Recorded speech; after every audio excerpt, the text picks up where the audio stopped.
nothing starts until somebody can actually see it in action. So we created an artificial bank, a fake bank called Neocol Loans. We've all seen these moments in modern advertising where if you just text value to a phone number, you will get a response. And in this case, we have a family here on our advertisement, and if you text a certain value to a number, you will start doing some debt consolidation. And so we have an example here where our customer, who we have so figuratively called Paul, will go in, and what Paul will go through is a loan origination process. Behind the scenes inside Neocol Loans, we have Leah, who's our relationship specialist.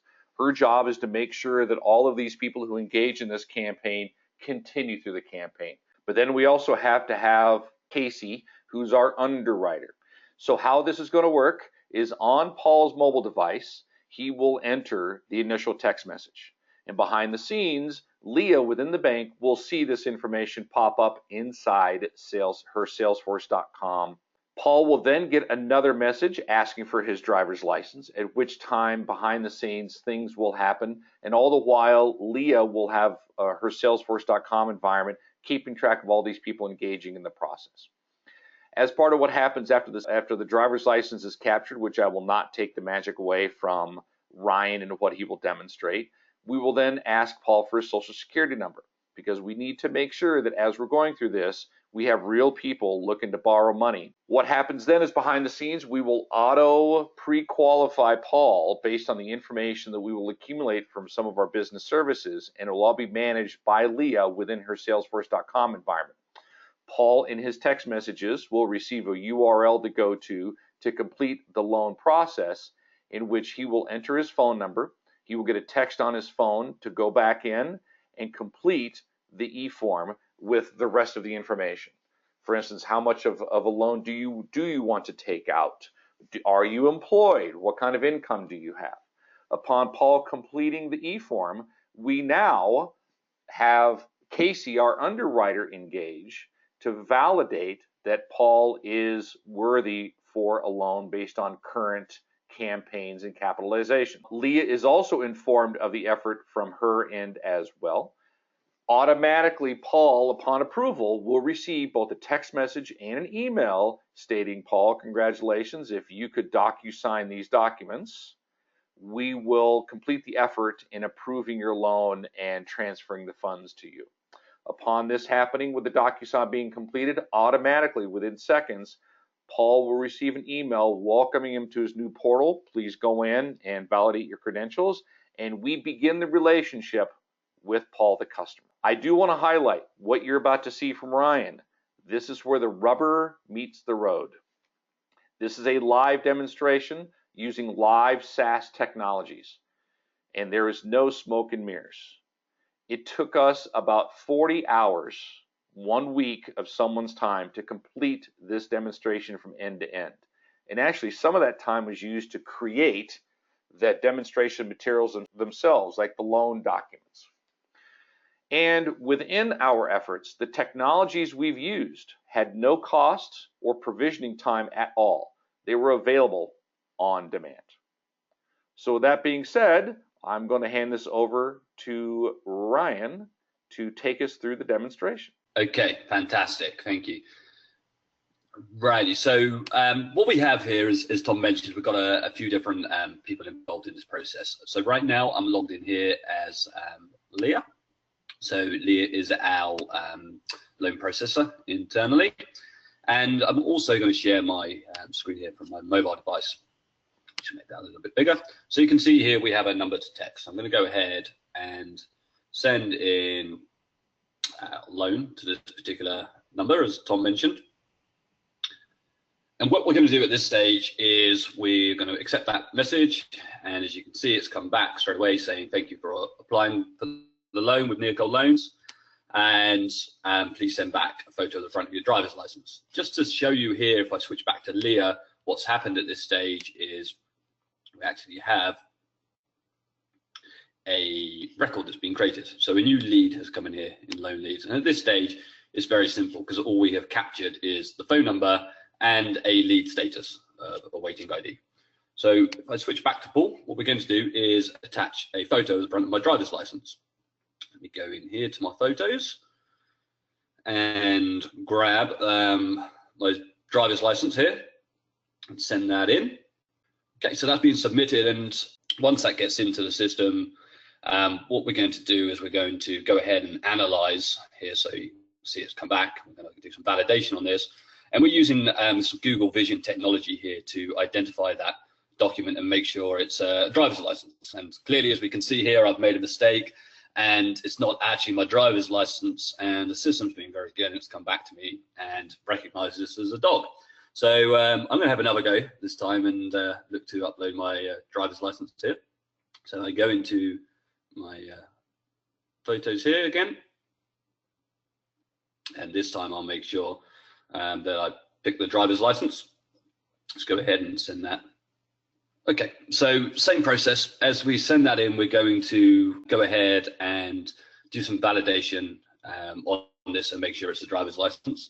Once we've identified this as a driver's license, we then extract the text from this driver's license, and we then utilize some additional AI type technology out there from the likes of IBM Watson as well, where we're going to look at this and extract certain information. So you can see here on my screen, it's picked up my name and says, thank you for submitting your driver's license. Please respond with your social security number. If I just make a quick switch back here over to Leah, and just open this loan record, this lead here, you can now see that we've actually extracted the name as well from the driver's license, and the address, and also the date of birth. So this loan lead has been updated. And now if I switch back to Paul, I'm going to respond with my social security number here. Okay.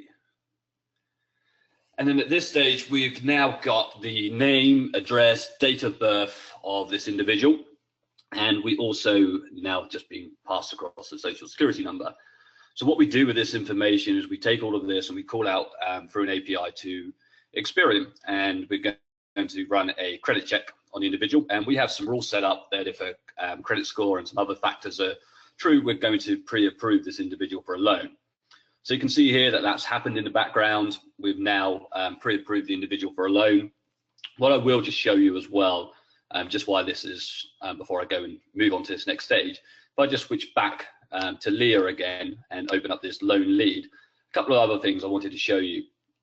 The status has been converted because it's beyond the lead now, where we've offered a kind of pre-approval on a loan. So we've created a loan object. I'll show you that momentarily. But some other areas I want to show you as well. So here within the documents, we actually have a copy of the driver's license as well. So this driver's license was sent and stored in. I just want to show that that's available, being pulled back seamlessly there from Box as well. And then the communication, also from an audit perspective here, and as Tom mentioned, this 360-degree view of a customer from this one system, we can also see here all of the communications that went back and forth with this individual. So for example, if I open up this here, we can see this was a text message that was sent, when it was sent, and the fact that the picture appeared to be a dog rather than a driver's license.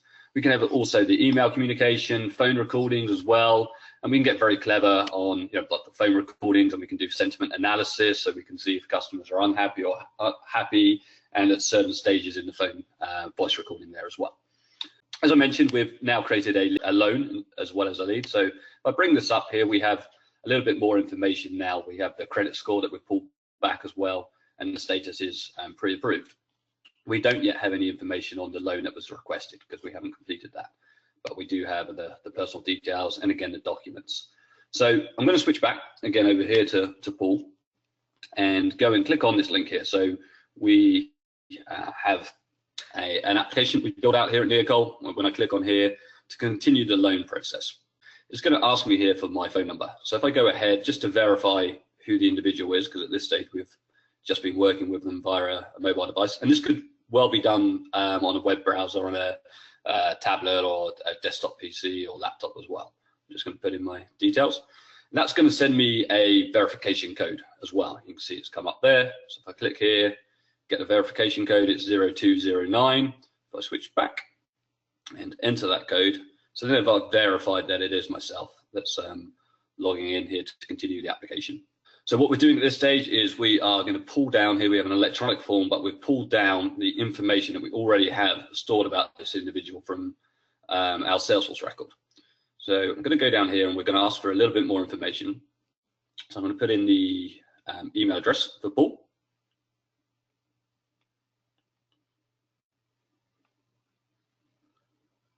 Okay, and then we have some specific information about the loan. So we can see the amount that was pre-approved there, how much we're applying for. So we'll apply for $1,000.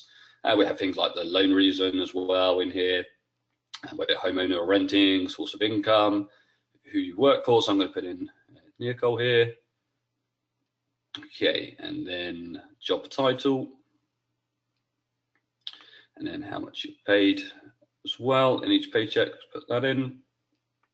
Okay, and then finally, it's going to ask me for a phone number for my employees so they can verify the income information here and the fact that I'm employed. We're going to go ahead and submit this form. At this stage, you can see we've now sent this back to Neocol Banks, who's going to look to make a decision. We've also sent a text message as well. So I've opened a text message here, again, thanking me for submitting the loan application, and we'll receive a response shortly. So at this stage, if I look here at the loan record, we can see that the application has been submitted, the status has changed, and then we also have information about the loan that was requested. So I'm going to switch roles here over to Casey, who's our case manager here, so our underwriter. So if I'm coming and refresh this and look at all open cases, I now have a task to go and review the loan application here for Paul and Bara. So if I open this up, again, we'll see the personal details here for Paul. We can also see the loan details, so what Paul has requested and some information about him and his employment as well. And then we can see the documents as well. So here we can see the identification. Okay, here. And then also what we can do is, as we're the underwriter, we can actually see the credit report as well. So this is something key here about the security between Salesforce and Box. So from within Salesforce, we're bringing up and serving the right documents to the right people at the right time. So here, when I'm trying as an underwriter to make a decision, I need to view the credit report. So here we've actually done a live credit report, generated a credit report here from Experian, and then we've used WebMerge to generate the document here. So we have this credit report. So as an underwriter, I can go through this and say, okay, based on, we have the information as to what they've applied for the loan, how much we've pre-approved them for, we have their documents, can verify the identification, we have the credit report. So I'm going to go ahead at this stage and approve this to offer a loan out to Paul.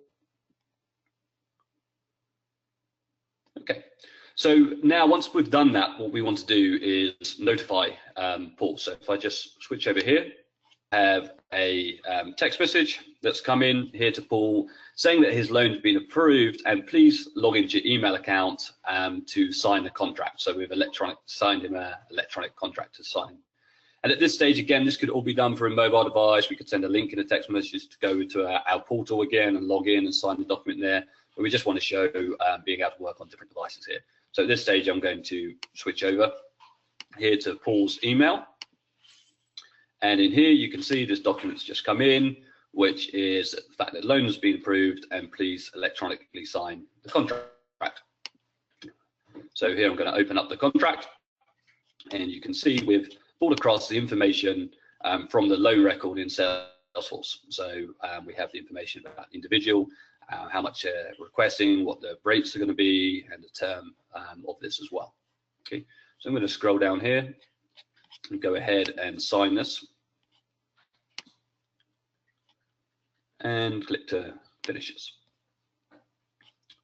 Okay. So at this stage, what we want to do now is, now that Paul's gone ahead and actually signed this offer letter, the contract's been put in front of him. So what we want to do is, at this stage, if I go back to Leah, what we've done in the background is we have monitored the fact that someone has signed this document. And on them signing the document, what we do is take an action to go ahead and update the loan, and then also send a text message to the individual. So if I just refresh this here, And just go a quick refresh. We can now see, if we come in here, that we have the loan that was requested. And here we then have the loan that was contracted as well. So what we offered, we can see the status is complete. And in the document section as well now, as well as the identification that was originally submitted, under contracts, we can also see the contract that was electronically signed here by Paul, including the digital signature there at the bottom. And just to finish things off, if I switch back here over to Paul, you can see Paul's been sent a text message confirmation that the loan's been complete, and now we can go ahead and log in to provide payment details for the loan. And that concludes the demonstration. One thing I do want to add as well here with this demonstration is we've done this all through a mobile device here, generally from a user perspective. And what we're seeing in our clients is that we need to cater for different types of clients out there and different ways they want to communicate. So we have the ability in this loan application process here to deal with physical paper coming in, people working through emails, working through web clients, or working through mobile devices as well. Okay, at that stage, concludes my demo, and I'll hand back to Tom. Great, thank you, Ryan.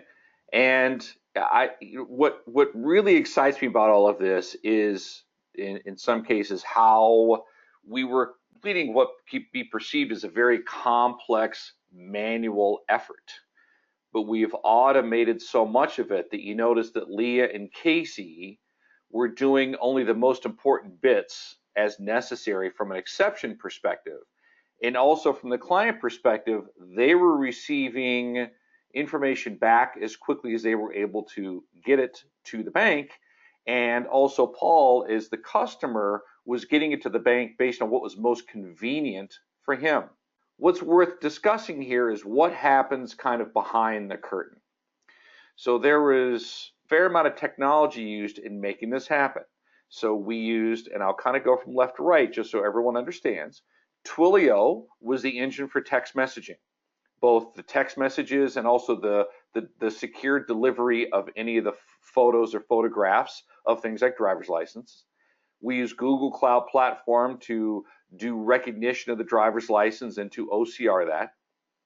We used IBM as the ability of taking actually the output of Google and doing some recognition and some natural language processing against the driver's license. We used Experian as the identifier and as the credit validator. There are APIs into Experian.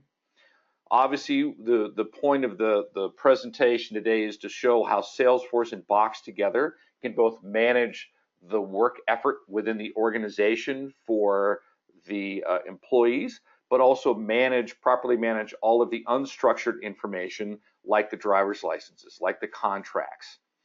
We use FormStack as the e-form. So when Paul had to fill out the form with more information, FormStack was used to do that. You notice there was also intelligence of FormStack being pre-filled with information, and also FormStack as an engine is automatically able to work with a traditional browser or with a mobile browser. We used WebMerge as taking things like the output of Experian and formatting it in a way that was human readable, because it actually is output of very machine readable data called JSON. We then use SendGrid as our engine to actually do email communications out to Paul, where you then saw the references to DocuSign, and then finally, when it was all over, having that secure portal for Paul to then manage his relationship with the bank using an IBM Bluemix portal.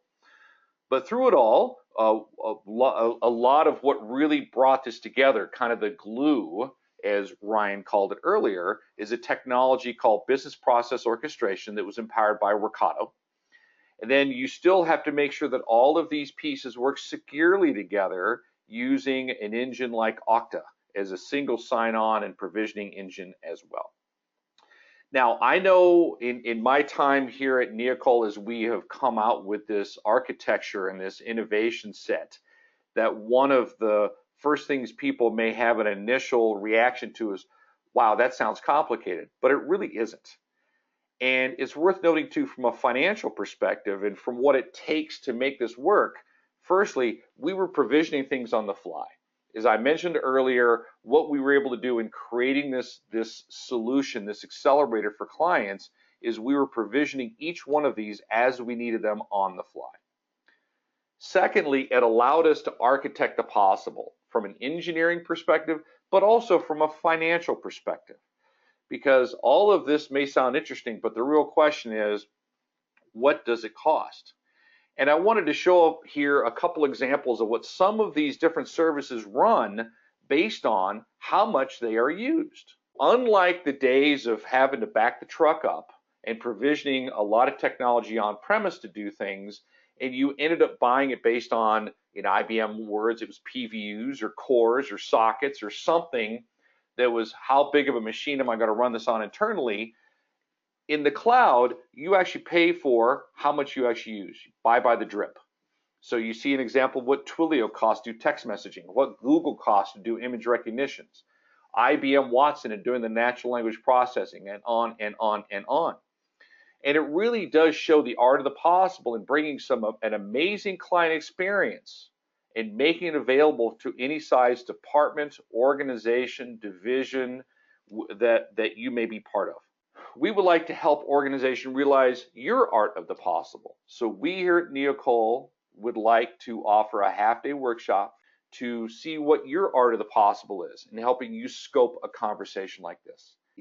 The challenge now is not the technology, as Ryan had described earlier. The challenge now is, well, really, how do I put these Lego blocks together? These cloud services that I can now subscribe to, how can I bring them together to solve even that initial success in my organization?